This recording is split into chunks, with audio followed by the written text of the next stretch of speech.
What's up, everybody? Welcome to this week's edition of the On Purpose podcast, where it is our mission to inspire, motivate, remind, reflect, get you thinking, get you listening, get you questioning, maybe even getting you curious about what life's all about what that moment you're about to interact in is, what it's all about. What am I being tested on? What am I supposed to teach? What am I supposed to learn? And I want to thank you for being here. Without you, we can't get this done. Over 6 years, every Thursday showing up. Today is episode 315, which is super humbling to realize like we have the longevity in the space and the trust of you all to keep showing up. So I want to thank you for being here. This week, I'm excited to sit down with Mark Porro, an author of A Cup of Tea on the Commode, which is a deeply personal and surprisingly humorous memoir about the journey as a caregiver for his aging mother. Mark's storytelling blends honesty, wit, and heartfelt reflection, offering an intimate look at the realities of elder care, the challenges, sacrifices, and unexpected moments of joy. What struck me about Mark when I came across his author biography and the book title is we're at an age in life where a lot of our parents are starting to require care, and our parents have already cared for their parents. And we got to see the emotional toll it took on them, how much they sacrificed to be there. And quite honestly, for me, a lot of times I question, would I do that? Would I give up that much time in my life, that much energy and stuff to be there? And I thought, what a great way to reflect on that question I have for myself is to sit down with Mark and understand his journey and maybe even ask him would he do it again if he had to do it all over again. So I want to thank you all for being here. And before we get to our interview, our conversation with Mark Porro, I want to remind you, please get over, like, subscribe, share on your favorite podcast apps, a YouTube, a simple comment. Even if you don't know what to comment, just give us a thumbs up or a love an episode on YouTube and Instagram or wherever you're getting the information, because even though we may not like the algorithms of life, we're in a space we got to play with them a little bit. And the only way I can help get to reach more people, to put more smiles on people's faces around the world, is with your help. So please like, subscribe, share, comment. Let us know what you're getting out of these interviews and these conversations. And this week, I'm excited to bring you author Mark Porro. So enjoy the conversation. Mark, my newest friend, welcome to the On Purpose podcast. How you doing today? Thank you. I'm great, and it's good to be here. We're recording from the south of France, which is What? but I don't want your pity.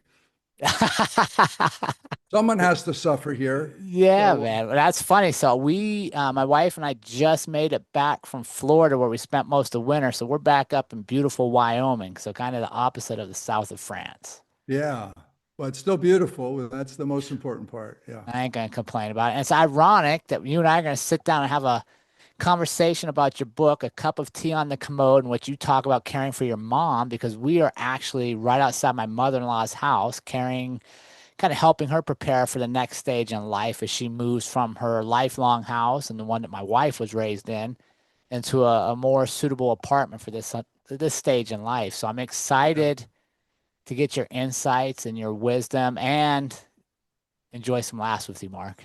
Hopefully, yeah. Yeah. Yeah. So I appreciate you being here. And I want to thank you for sharing your story. And I love when people find the value in their own story. They don't get caught up in comparing their story to everybody else's and realize that when we share our stories, we can impact so many people that are maybe looking for that story, didn't realize they even needed that story, and it finds them. Right. Yeah, yeah, yeah. What was interesting with I never, obviously, you push the inevitable off as much as you can. Um, but while I was taking care of my mom, I learned some really good tips and tricks from hospice, especially when this whole incident started. And they were very generous with sharing what they knew. And then when I took over mom's care, I had a friend going through something similar with her father. And so I shared my experience and some of the things I learned, and she got some benefit out of it. And I said, well, I think I got something here. Mm. This is there's we'll get into more of the reason I think why I did it, but I thought that that is definitely something that I didn't think about while jumping into this adventure, that it could help others. But so far, it's done a pretty good job of doing that. Yeah, no, I'm excited to dive into the meat and potatoes. But before we do that, Mark, I got to warm you up. I got to make sure we are on the same page here and learn a little bit more about you. So you ready for your warm-up questions, my friend? I guess, sure. I worked out this morning. That should be Oh, enough. okay. But no, Well, let's hey, go. this will be a mental cool down for you. Then we'll go to the other end. All Okay. right. If you had one word to describe you, what would that word be? I'd say ambitious, perhaps. We'll go with that one. Why does Read that come into to what you mind? want. Yeah. Huh? Why does that come to mind? I think because I've done and part of it is my MO is I get bored and I move on. So I've tried a lot of things in my life, and I've always gone into it with an open mind and open heart. And I have a motto. It's called "Find the Joy." It sounds kind of corny, but if I focus on the positive of any adventure. And if you focus on that, it just makes it so much easier. So I live in the south of France. I never thought I would be here. I came to this little village with an ex-girlfriend who always wanted to retire in the south of France. And we came here 10 years ago to look at an investment property. And I fell in love with this little village. And as soon as found this apartment, that what I'm in, I said, that's going to be my home. And so I put an offer in and they accepted it. And I moved here a couple of years later without Oh, knowing the language. But I've been, accelerating my education. It's still horrible, but I get along with all my French friends here and stuff like that. So that's one thing. But again, going to a foreign country, really not knowing that much about it, and coming here without really knowing anybody. And I just said, this is going to be an adventure. Let's make the most of it. And I've never looked back. It's been wonderful. So I that love it. motto came through here pretty well. Well, that was your next warm-up question. What's a favorite quote or motto that kind of guides your life? So we got find the joy. Oh, that would do it. Yeah. I have one that came out recently. It was very funny. So I did a book signing here in France, and the building that we did it in a big city about 50 miles away from here, Montpellier, was the Nelson Mandela building. Mm. And I have a friend in South Africa who was good friends with him. And actually, when Nelson got out of prison, his wife wasn't ready to have him back yet full time. So he lived with Carolyn and her husband for about a year and a half before he could get back into his good graces with his wife.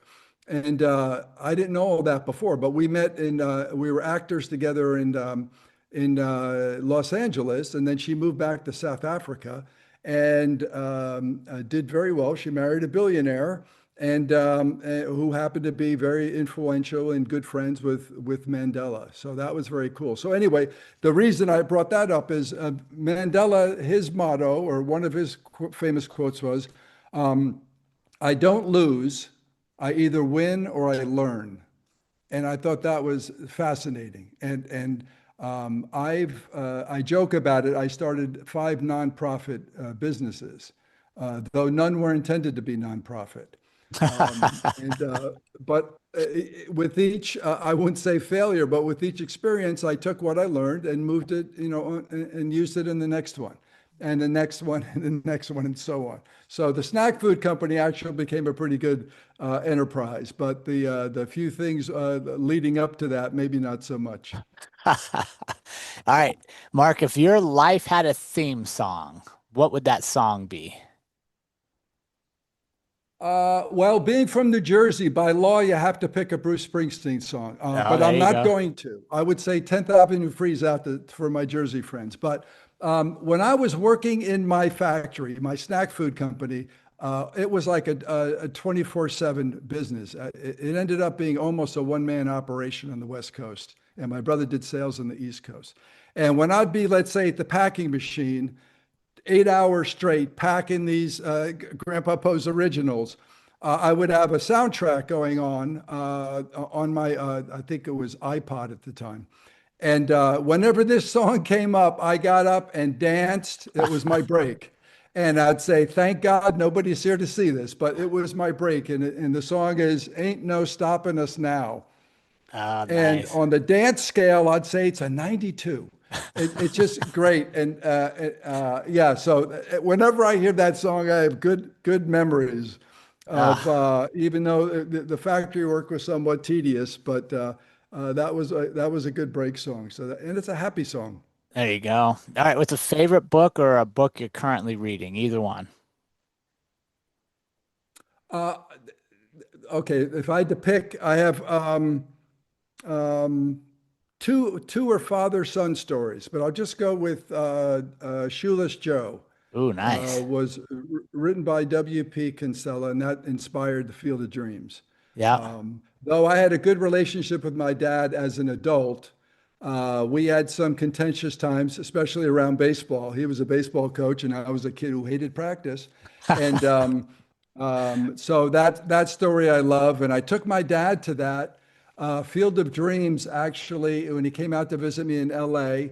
And at that time, the movie had been out for several months. So we were in the Egyptian Theater on Hollywood Boulevard with maybe three other people, this enormous theater. And the ending, if you remember the ending, where he actually got to play catch with his dad for the first time. Got to have a catch. My dad, I never saw my dad cry before, and I believe he cried at that ending, and he knew why I wanted to take him there. So, Have you been and out the ending kills me. have you been out to Dyersville to visit it yet? No, I've plenty of pictures. No, but did you? Have Yeah, you? yeah. We actually, Yeah. yeah, we went there and spent the afternoon. Same thing. It was always a bucket list deal, and we were traveling across Iowa, and we just Googled it. We ended up being fairly close, so we went out, and my wife and I and our little dog had a catch in the outfield. Oh, cool. Yeah, that's pretty cool. And I have some people that actor friends that I knew that were in that. So I was thinking, Okay, had a yeah. chance, but no. All right, final warm-up question, Mark. You get to have dinner with one person. Who would you want to have dinner with, and what would you want to ask them? I may get in trouble with this one. So I would have dinner with the Virgin Mary and really get the scuttlebutt on that whole thing. That's a great one. I love Come it. on, Mary. Come on. You would definitely know some answers that might shake some things. Yeah, yeah. Oh man. All right, I gotta tell you, Mark, that might be the funniest answer I've ever gotten there, and definitely was not one I'd expected. Oh, good. Okay. Well, we like surprises. Yeah. All right, so as I was preparing for this, I found a clip from you on another episode that another show that I really enjoyed, and it was talked about you taking your mom in for a mental test, and she couldn't remember some questions, and the doctor's like, "Oh, we think you have early Alzheimer's," and you were like, "Come on, doc, I don't remember half of this stuff," and I loved the humor you brought to what can be a heavy Yeah. stage in life. So, talk to us about that journey for you, and how did you get involved, and when did you know that humor was going to be something you would use to make your days better? Well, both of my parents were pretty funny people. And so we grew up with a lot of humor in the house. And there was some stress and tension. They had a pretty contentious marriage for a while. They were a Catholic couple that were going to be married until death till they part. But there were some issues. And I think that what was good for us, I think the six kids, we all got a lot closer. And there was no abuse or anything like that, but occasionally there were some heated arguments and stuff like that. So um, humor was a big deal for us. And my parents, I never heard them talk about pain or their problems, really anything other than, let's say, maybe some financial things at some issue. Because my mother was a shopaholic, though she worked full time, made her own money. My dad was a chemist, and he was concerned with six kids on a chemist's salary and a shopaholic wife. But she worked full time to make her own money to pay for her own shopping. So that actually worked out okay. Um, but they were both funny, and my siblings are all kind of kooky in their own way. And so humor always is part of my life, no matter what I do. And so especially in stressful situations, if you can crack a joke, that helps relieve a lot of the stress and tension and maybe in a certain circumstance. So when my mom first, so at this time, I'm a carefree bachelor living in Los Angeles. I had no kids, was never married, and I had my snack food business, but my acting career was kind of winding down. And so I get a call from my brother saying, Mom just shut down. And the doctor cut off all meds and food, and hospice was called. And I was like, we know what happens with hospice because 14 Mm. years earlier, we called hospice for my dad, and 2 days later, he died. So we all flew in. We were on death watch, um, and there was no physical pain, no medical reason. I think well, we knew she suffered from some depression over her years, but she kept that pretty well hidden. But there was no love in the house. We had a family that moved in upstairs that were supposed to keep her company and take care of shopping and cooking her meals and stuff like that. But they did not get along well, and I noticed some tension when I'd come visit, but apparently it was a lot worse when we weren't around. And I know my mom wasn't happy. So I think she looked around and said, boy, if this is my final years, that's it. I'm Mm. out of here. I'm going to check out early. So Yeah. she kind of willed herself to die. And that's how this all began. So, yeah. And so when you move out there, so you go out there and you just stay out there, even though you're I stayed out there expecting, for a few weeks. When I felt she was on the mend, after about maybe 3 weeks, no yeah, food, no drinking, she snapped out of it. really. And she snapped out of it, I think, only because we found out the hospice nurses, because we had sometimes new ones come every day. And at least in New Jersey, when you call hospice, they're on contract for about 6 months, unless someone expires earlier. And usually the end is not a good one. But this one nurse came in and she took one look at our mother and she knew the directive, no food, no meds. Let her go. She's transitioning. And she took one look and said, Mrs. Porro, are you hungry? And at that point, my mother's eyes were closed most of the time. She never spoke. She did respond a little bit to touch, but her eyes flashed open like a dinner bell rang.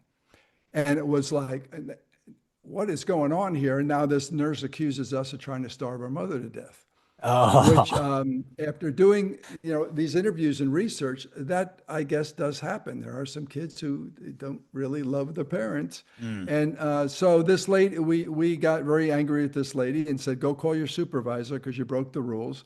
And the supervisor told her to leave and they sent another nurse in. But in the meantime, I'm feeling guilty thinking that maybe the original assessment was wrong because they're Yeah. not perfect. And so I went in and I asked my mom if she was hungry. And she says, what do you got? Again, first words in weeks. And this is now March. This all happened a few days after her 89th birthday in February. And then now we're into March. And she says, how about some pumpkin pie? And I said, well, it's not really pumpkin pie season. But my brother, who lived about 20 minutes away, was in the living room. And I said, if you want, go find some pumpkin pies. And he came back in less than 30 minutes with two fresh pumpkin pies. Uh, I don't know where he got them. I don't know if he baked them or whatever, but he came back with two fresh pumpkin pies. And that pretty much woke my mother up. Whether it was the sugar rush or whatever, I don't know. But she snapped out of it and the color came back in her face and she was alert and it was fabulous. So at that point, I thought, okay, at least me, I'm gonna have a bigger hand in taking care of her. So I hung out for a number of weeks. Everybody else started going home.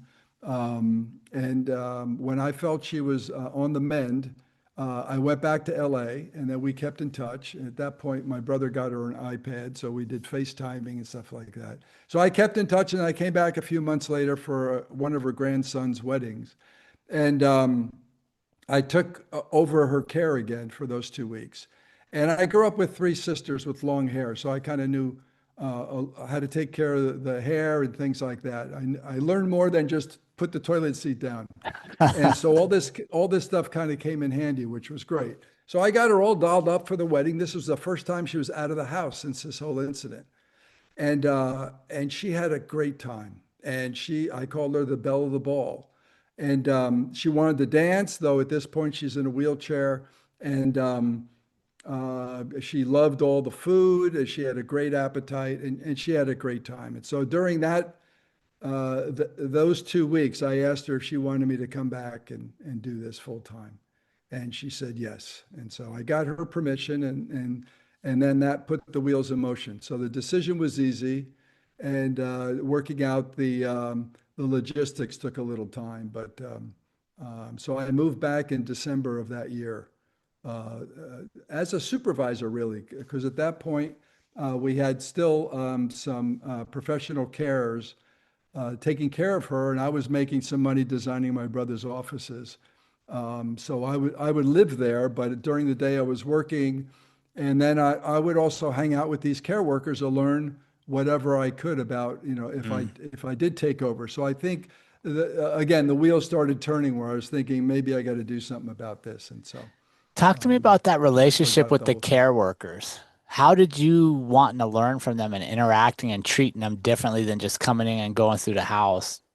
How did that Well, help you and your mom? it's at least the hospice people, and again, some of the care workers were just excellent, and they were very generous with sharing, and they knew they could tell, when a family member is loved, and they're willing to share their expertise and stuff. So that was great, and also for us being open and treating them not like workers, but Mm. these are the people now with my mother's life in their hands.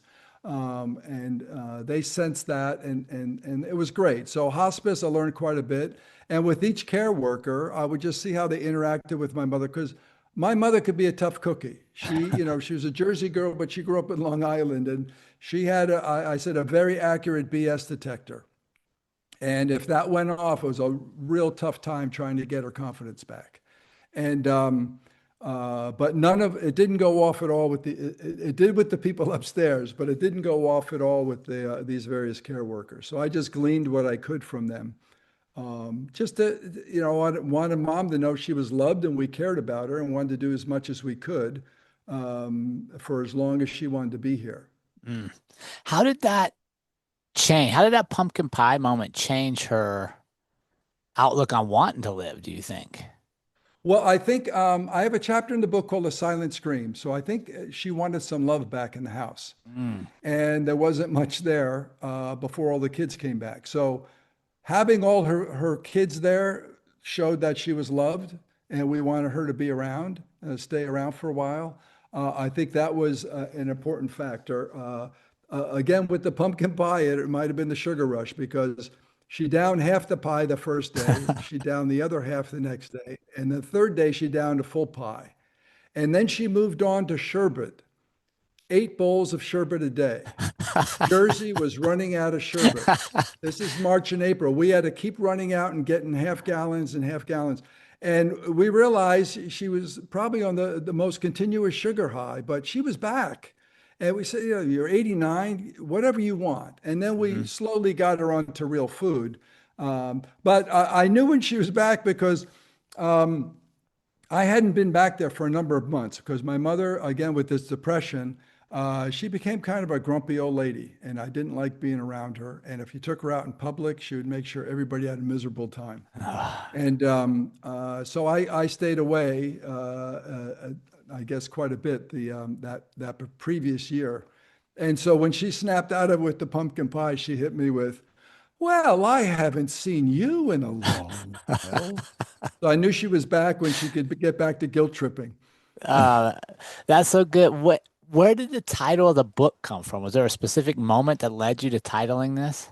Yeah, we had a number of rituals that we came up with, but her favorite beverage was a cup of hot tea, skim milk, no sugar. And at this point, getting her in and out of the bathroom was not so safe. So we put a Commode bedside.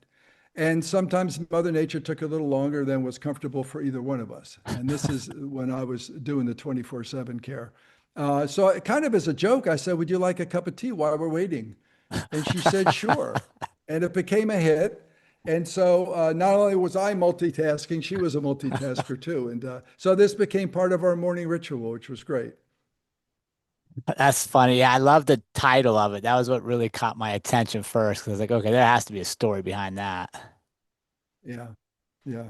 And I had another one in mind, another a title, but as I was writing and getting deeper into the drafts, this just kind of popped up. And I said, that is pretty catchy. So let me run it by a few people. And I think my oldest brother said, who wants to think about that? I said, it's great. It's catchy. And Yeah. he's since come around.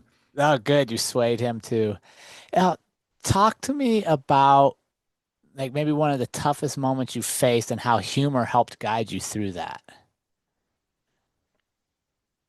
Well, let's say early on, you never know, when you're doing the 24/7 care, you never know if you wake up in the morning, if they're still going to be there. Mhm. And so you're always alert, waiting for, some sound or something. And at this point, I was upstairs and she was on the first floor. And I hear my name being called, kind of stressing in the morning. It was like 6 in the morning. And I just got to bed a few hours earlier. And so I come flying down the stairs and I don't know how many, there's 13 steps. I've maybe touched two of them. I slide into her room and I go, what is it? What are you? And she says, oh, you are here. And I said, of course I'm here. Where else am I going to be? She goes, I just wanted to check. It's like, I wanted to kill her. And I said, okay, next time, can you check maybe a couple hours later? That would be lovely. Um, so there were certain moments like that where again I think, okay, this is, I got to think of more of the humorous side of this because obviously she's not sure if anybody's in the house, right? Mhm. And there were other times when she peed on me. There was quite a routine to get her ready for bed at night. There was, after the visit on the commode, you do a full sponge bath, you attend to any medical needs, usually give body lotion, and I'm just taping up her diaper, and she starts peeing on me. Now that's cute if you're a new parent with a Yeah. newborn baby, not when it's your 90-year-old mother. And I look at her, I go, Mom, I was just finishing. Why now? And she says, it's natural. And I just had to laugh. I go, how can you be mad at that? Yeah. She had absolutely no control over anything at Mm. that point. None of her body functioned. So I just started all over again, and then double checked before getting that diaper back. Are you sure? And another time she forgot my name. Out of all the kids, um, she had a wicked sense of humor, so I wasn't sure. So one morning I go, and this is several months in, and I'm wiping her butt a couple times a day and doing everything else. And she greets me with, "So what is it I call you?" And I said, "You're kidding, right?" And she says, "No." I said, "Name your kids." And she says, "Laurel, Michael, Carol, David, DC." And stumped. I said, "Mark." And she says, "Oh, Mark. Mark with the K?" I said, "Yes, you named me." And then I said, "I'm your favorite son." She goes, "Well, I don't have favorites." And I said, "Well, you have a favorite to forget." And so instead of getting mad, again, they're forgetful. They're still your mother, but they're a little slower. The mind may not be fully functioning and all that stuff. Instead of getting mad, I just taped my name in big block letters up to the ceiling. So when I would come in the morning, she'd be laying in bed and I'd say, good morning. And she'd say, good morning. And then her eyes would shoot up for the visual aid. And then very proudly say, Mark. And after a few weeks, we didn't need that anymore. But I had a chapter in the book titled, Does Wiping Butt Cause Amnesia? And I think I have evidence that, in fact, it does, because out of all the kids, I'm the one doing it, and I'm the one she forgot. Oh, that's hilarious. Yeah, you could make a nexus that the two are correlated. Yep, yep. I have evidence. Scientific. We took notes. Yeah. Anyway, it's in the A, book. a limited data pool, but a pool nonetheless. All right. So you mentioned something in that story that I wanted to go back to, and I was talking about how you only had a couple hours of sleep and you're rushing downstairs to check on her because she just wants to see if you're there. And the question is about balancing your own self-care when you're prioritizing somebody else's needs so heavily.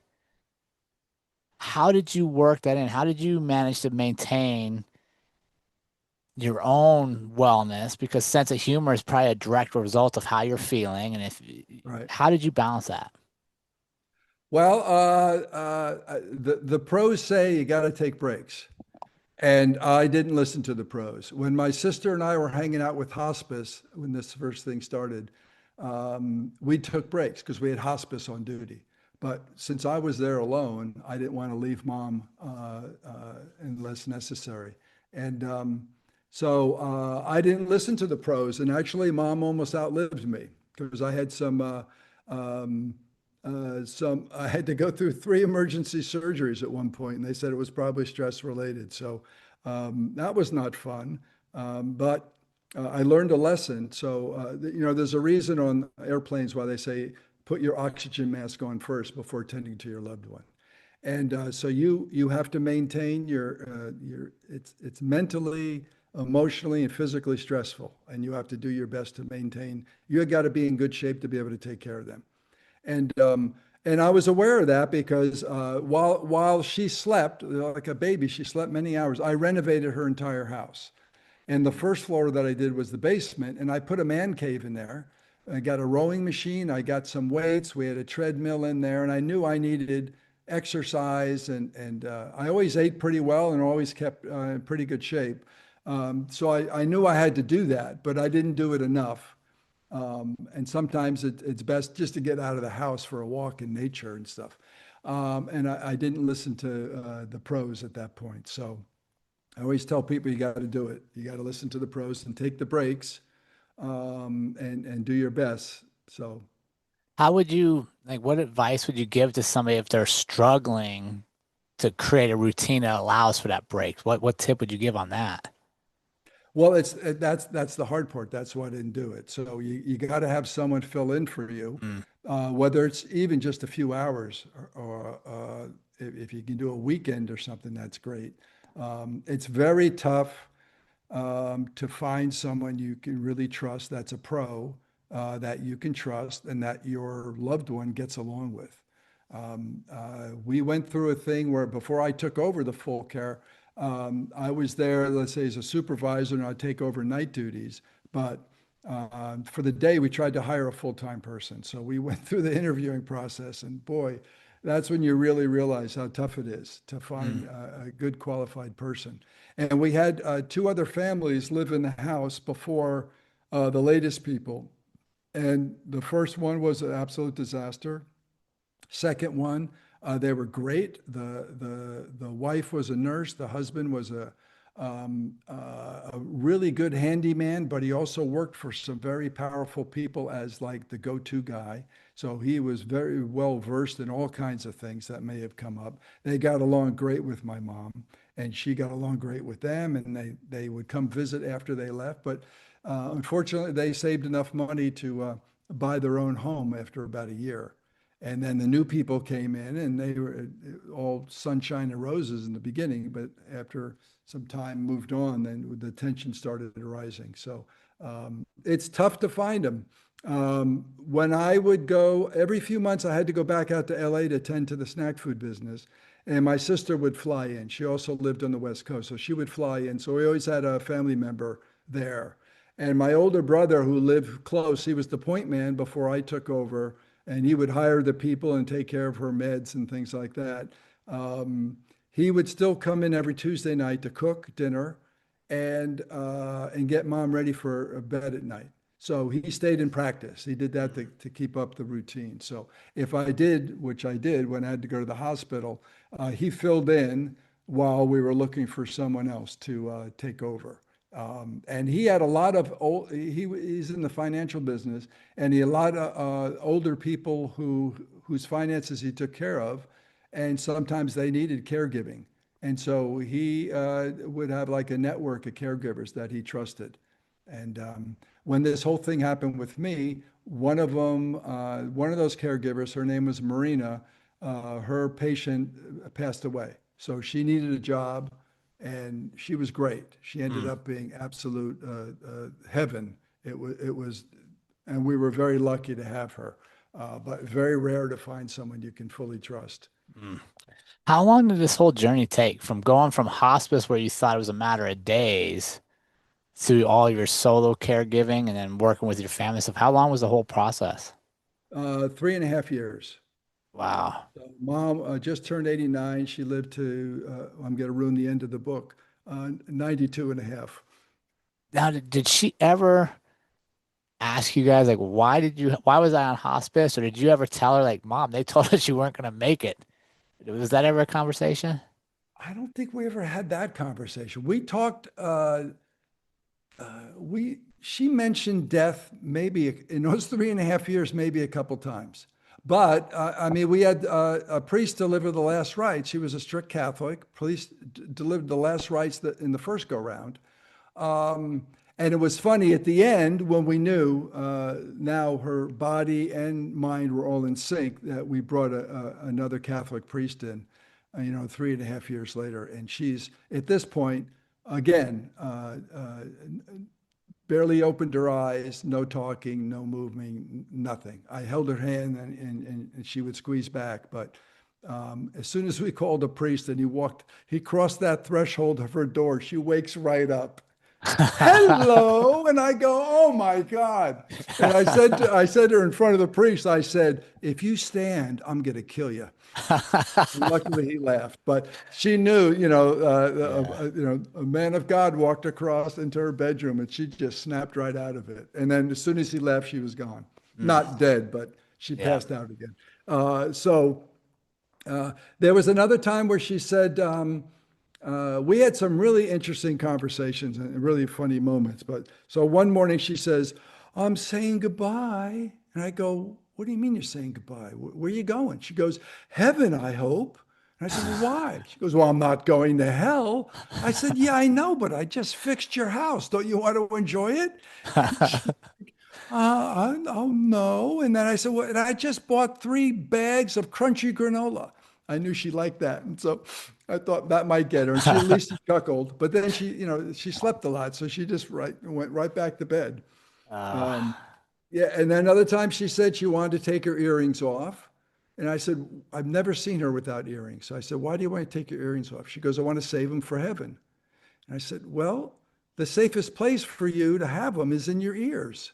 So when you get to heaven, they'll be right there. She goes, oh, okay. And then went to sleep. But that was it. We never talked about death. With my dad, we did have, I had 8 days with my dad, unfortunately, just 8 days. But his mind was still sharp. It was his body that was conking out. He had heart disease, and he would say he had so much to live for, and all these other things he wanted to do. And we shared lovely stories. Mom wasn't all that talkative at this point, and though she was a social butterfly her whole life, she was really.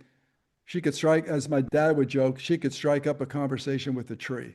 mm. And she was lovely, but she was pretty quiet these last few years.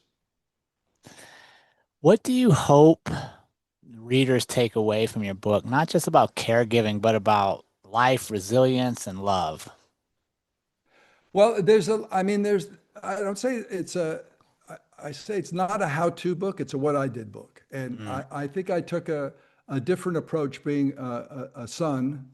I made it a little more romantic, and I wanted my mom to know that she was loved and she was beautiful. And I tried to make every day special. One of the things I tried to do is make her laugh at least once a day.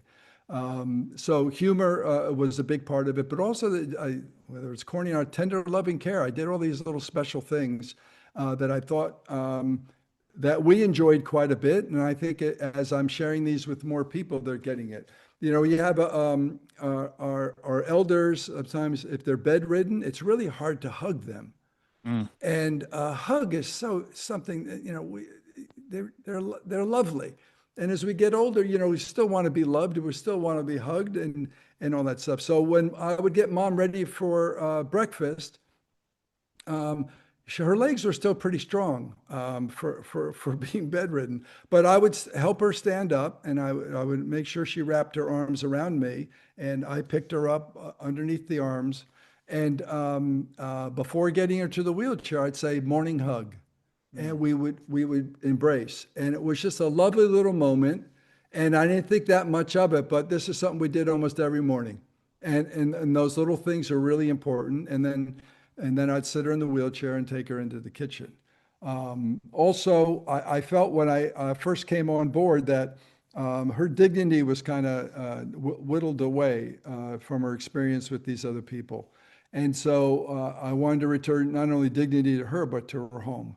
And so the first thing I did is bought her a new wardrobe. Mm. And so you want to cheer anybody up, especially a lady, a new wardrobe's going to do it. And it was great. And her reaction to that was lovely. And then she worked full time and she had 6 kids, but she treated herself to a weekly visit to the beauty salon. And I know she enjoyed that. She got a shampoo and set and got her nails done. She had beautiful nails. And whenever she came out to visit me in Los Angeles, I would take her to my friend's salon in Beverly Hills. And she got the movie star treatment, and I knew she really enjoyed that. So I tried to create that in her house. I didn't know the last time she went to a salon, had her hair done or anything like that. Now it was very long hair. It was beautiful, like she had as a child. But so I called it Day of Beauty. And while she was, I normally gave her 2 sponge baths in the morning and at night. But on Day of Beauty, while she was on the Commode, I soaked her feet in Epsom salts. I shampooed and rinsed her hair. And then I tended to any medical needs. And again, she got a full body massage with lotion. And then she got a new diaper. And then she picked out what she wanted to wear from her new wardrobe. And then I did the morning hug and then put her in the wheelchair and then blow dried her hair and put it in a ponytail or for bonus points, a braid. And gave her lipstick and then I did her nails. I didn't think that much of it. I just thought, oh, this is a nice little gesture. And then as I'm wheeling her into the kitchen for breakfast, we passed a big mirror in the dining room. And I parked her in front of that mirror. Now, I don't know the last time she looked in a mirror. And I Yeah. don't know the last time she looked in the mirror and liked what she saw, but what she saw that day was what she loved. Mm. And I just leaned in and said, "Who is that pretty girl?" And she just Mm. beamed. And I said, "Oh my gosh, the power of this little thing." I didn't think, again, that much of it, but it was powerful. And it had a huge effect on me, but also everybody that saw her because she felt beautiful. And I learned a good lesson is wanting to feel pretty doesn't fade with age. Mm. It's very important. I think everybody wants to feel special. And so this made her feel, I guess, extra special. And so I parked her in front of that mirror every day and just said, "Who's that pretty girl?" Because I wanted her to know that she was not only loved, but we felt, it's our mother and she's beautiful. And it was infectious. Everybody that saw her saw how happy she was and stuff. So it was really cool. That's so powerful to give somebody back their dignity, right? Yeah. Yeah. And We all I deserve it, and Mhm. it's a shame that it disappears at some point. But yeah, it's great when you can return it. Yeah, no, that's an amazing story, Mark. What would you say to someone that's listening in our community that's maybe stepping into a caregiver role for the first time in their life? What's one piece of advice you wish you would have known when you started? Well, take the breaks first of all. Hmm. I would have to say what was nice about my life experience before this, because I did this when I was like 55. So I had a design career before that. And in design, empathy is a big component of designing. You have to take in the end user and understand them, walk in their shoes and stuff to see how they're going to react with whatever you're designing, whether it's a logo, a toaster, a gas pump, anything. So empathy was something that was always kind of ingrained in me. But patience also. But I would say, and acting came in as a very important component also because um, for a son, at least, I'm looking at my mother naked for the first time when she's 89. And you're seeing what the years have done to her and what gravity has done to her. And I didn't want her to feel uncomfortable with my uneasiness. So as an actor, I said, "Listen, I'm now the caregiver. I've got to play that role. She's still my mother and my loved one, but now she's also my patient, and I got to be a pro. So I got to get over it and get on with it because I got work to do." So that kicked in very early, and I was very fortunate, I think, from my experience.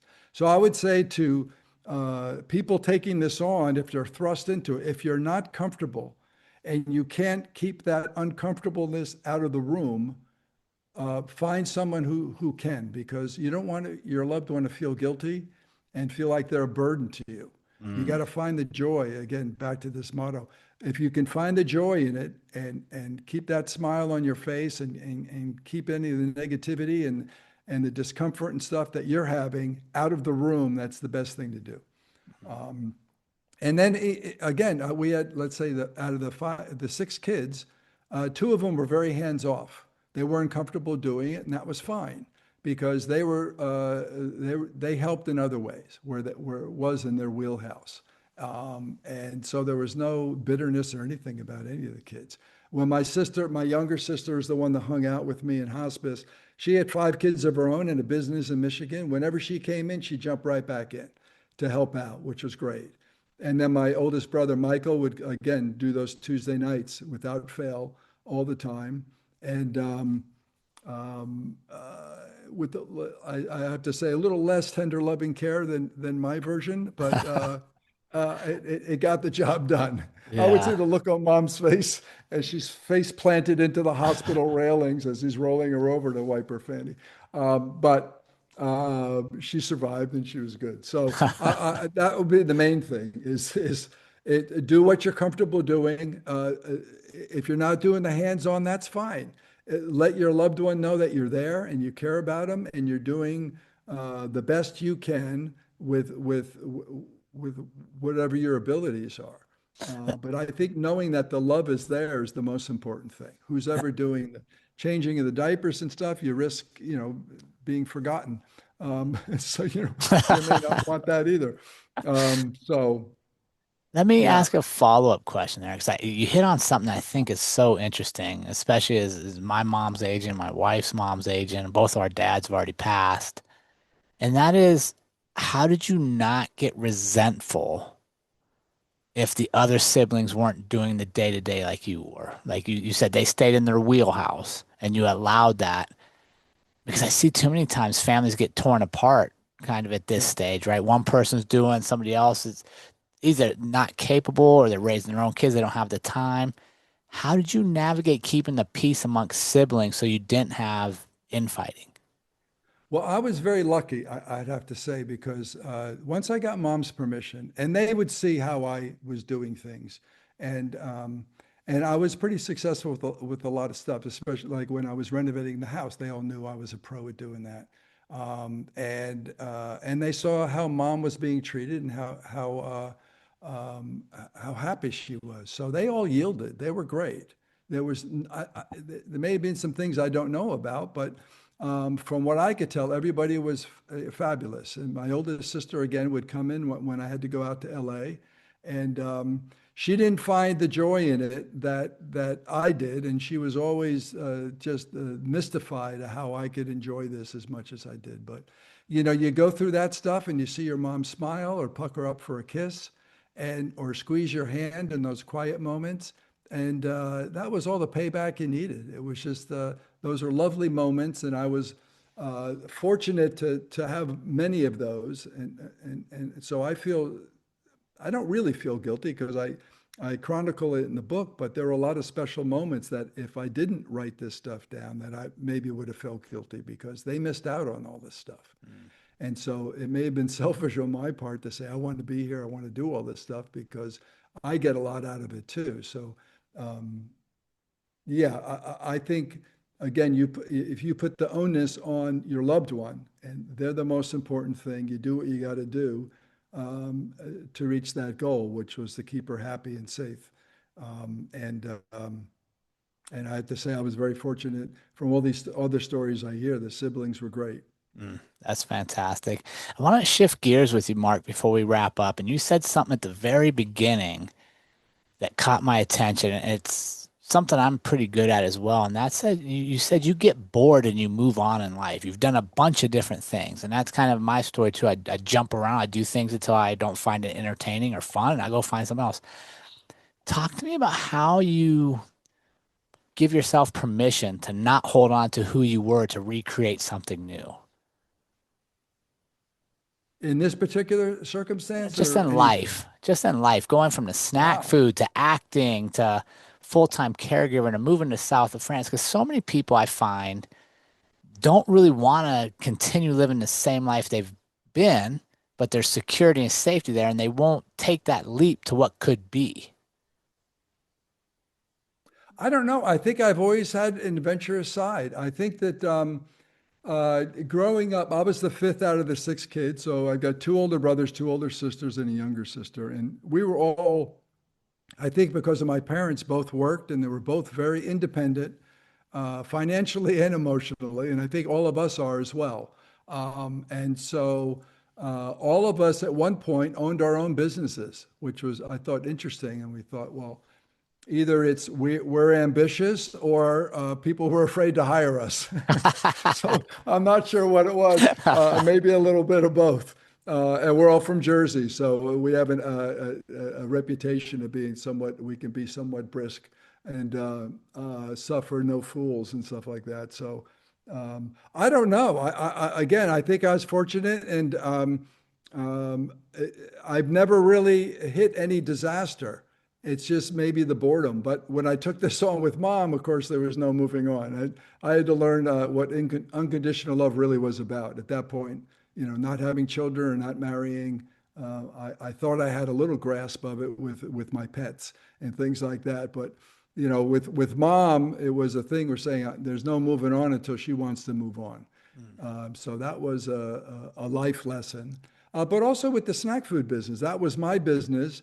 My brother and I started it to honor my dad. So when you have that kind of motivation, that's enough to keep you in it. Because there were a lot of struggles with that. We did that for about 15 years. And there were ups and downs, a lot of really ups in the beginning, and then they get some stressful points in the middle and stuff like that. And it was, but it was all, to keep my dad's product on the store shelves and in people's mouths and stuff like that. So with that one, again, when I was in LA, it was almost 24/7 doing this business before the cup of tea stuff came up. And my motto there was, you'd be dead tired and you have to work in the morning and do another 12-hour shift. And it's like, I love my job. I love my job. I love my job was that motto. And I said, if I kept repeating it, I'm going to believe it. And there Yeah. were times where your fingers are cut and bruised and your body is aching, but you got to do another 12 hours because you're the only one who can make this stuff Mm. at this point. And so you got to move on. So if you have I think a good motivation, and certainly giving your loved one a lovely way to leave this earth is certainly should be motivation enough.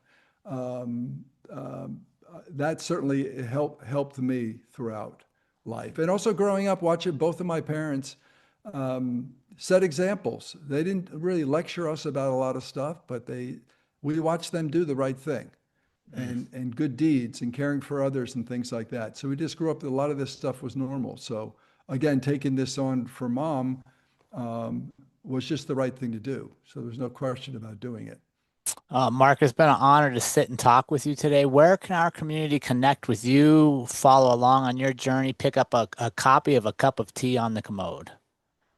If they Google a cup of tea on the commode, we're everywhere. The website is cupofteeonthecommode.org. My email is a cup of tea on the commode at gmail.com. I've got a YouTube channel with a lot of funny little videos, probably over 180 of these things now. And I mean, from TikTok to Pinterest to LinkedIn, it's all over. So, yeah, if they just do that, a cup of tea on the commode, they'll find me.